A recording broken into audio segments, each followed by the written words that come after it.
Để chăm sóc được một cây lan hồ điệp nó sẽ rất là tuyệt vời thì các bạn thấy nó sẽ đòi hỏi những yếu tố nào? Đầu tiên các bạn chú ý là bất kỳ một cây lan hồ điệp nào khi chúng ta mua về, các bạn thấy lá nó quá cứng cáp, quá đẹp ha. Thì điều đầu tiên đó là các bạn chúng ta hãy đỡ trong mát 1 đến 2 ngày.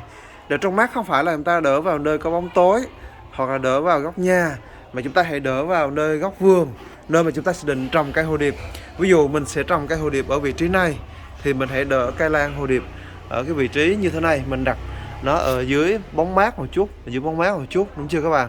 Đó, ở đây ví dụ mình sẽ đặt ở dưới bóng mát một chút. Và sau 1 đến 2 ngày các bạn bắt đầu trồng. Các bạn tuyệt đối chúng ta không phải đặt nơi thoáng mát, là các bạn đặt vào nơi tối nha, hoặc là một góc nhà. Và chúng ta tránh cái việc mà chúng ta sẽ di chuyển cái hồ điệp. Mình ví dụ cây lan hồ điệp thế này, các bạn mua về chúng ta đem bỏ ở một góc tối nào đó hoặc bỏ ở trong nhà, rồi sau đó chúng ta lại 2-3 ngày chúng ta lôi ra để trồng. Không phải như vậy, mà các bạn hãy định hướng là cái vị trí nào mà các bạn cần trồng cây lan hồ điệp đó thì chúng ta sẽ đặt cái chậu lan chúng ta mua về ở ngay chỗ vị trí đó luôn. Cây lan hồ điệp nó rất là nhạy cảm với thời tiết, nó dễ bị sốc nhiệt, và điều cực kỳ quan trọng đó là khi chúng ta mua về là chúng ta đừng vội trồng liền nha các bạn, mà chúng ta hãy đặt vị trí thoáng mát. Và nên nhớ cho mình một điều rằng vị trí thoáng mát ở đây là vị trí mà mình sẽ trồng cây lan hồ điệp, mình sẽ treo lên đúng không, thì mình hãy đặt ở phần ở dưới, hoặc là chúng ta treo tạm như vậy thôi, bỏ một cái chậu và chúng ta bỏ tạm cái cây lan hồ điệp vào. Rồi ví dụ là khi mình mua cây lan hồ điệp như thế này vừa, mình hãy treo tạm cái chậu như vậy, rồi chúng ta sẽ đặt cái cây lan vào. Chúng ta chưa thay cốc nha các bạn, ta chưa thay cốc gì cả nha. Rồi sau đó thì 1 đến 2 ngày thì các bạn sẽ bắt đầu tiến hành thay cốc. Chúng ta sẽ thay thế nào? Các bạn hãy lột bỏ cái vỏ nhựa như thế này ra nha, rồi cắt bỏ tất cả những rễ hư, rồi sau đó chúng ta sẽ tiến hành trồng như thế này. Và tại sao mình lại khuyến khích các bạn chúng ta trồng trong chậu nhựa nan thưa các bạn? Thực chất là chúng ta trồng trong chậu nhựa nan thưa thì cây hoa lan nó sẽ phát triển cực kỳ đẹp. Đó, các bạn nhìn thấy cái này không? Rễ của nó rất là tuyệt vời, lá của nó càng tuyệt vời hơn. Và các bạn quan sát tiếp cây này. Cây này thì các bạn nhìn thấy điều gì? Chẳng những lá của nó quá xanh tươi, quá đẹp, quá cứng cáp luôn nha các bạn, mà các bạn thấy là rễ của nó bắt đầu nó phát triển ra này. Đó, các bạn nhìn thấy không? Cái rễ xanh tươi, cực kỳ xanh tươi luôn. Rồi các bạn thấy được những cây này nó quá đẹp nha, nó cực kỳ đẹp thì đúng hơn. Đó các bạn, chúng ta thấy một cây lan hồ điệp muốn trồng cho nó thật sự nó xanh tốt thì các bạn phải chú ý những điều này cho mình. Đó, khi các bạn mua về rồi chúng ta đặt trong bóng mát, rồi sau đó thì chúng ta mới tiến hành trồng. Và chú ý thêm một điều nữa là khi chúng ta mua về cây lan thường nó sẽ bị chúng ta gọi là nó không được sạch sẽ nha các bạn. Chúng ta hãy tiến hành chúng ta rửa sạch cái lá đi.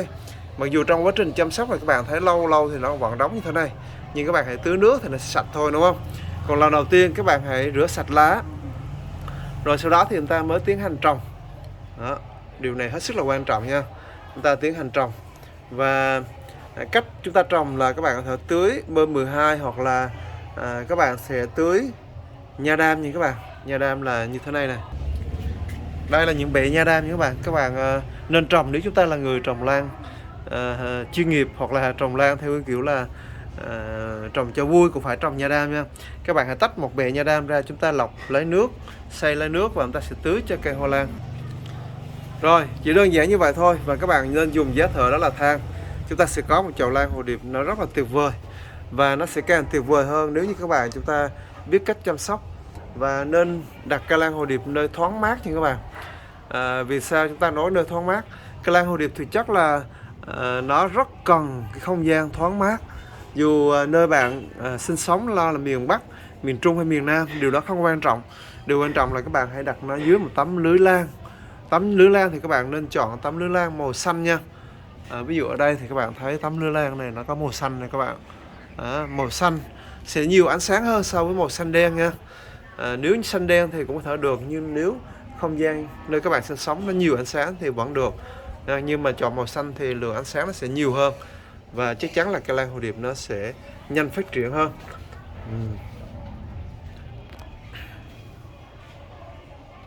Đây các bạn thấy không?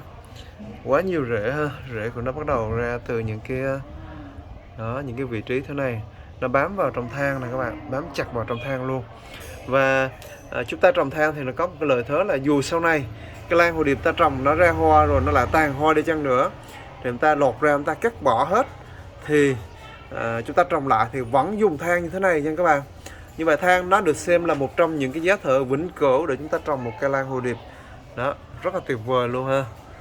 Như vậy trong cái phần này thì mình giới thiệu khá là nhiều, và những chủ đề sau thì mình giới thiệu những cái vấn đề khác nha các bạn. Đây rễ của nó bám sát ở dưới luôn này các bạn, quá là đẹp để chúng ta có một chậu lan hồ điệp như thế này.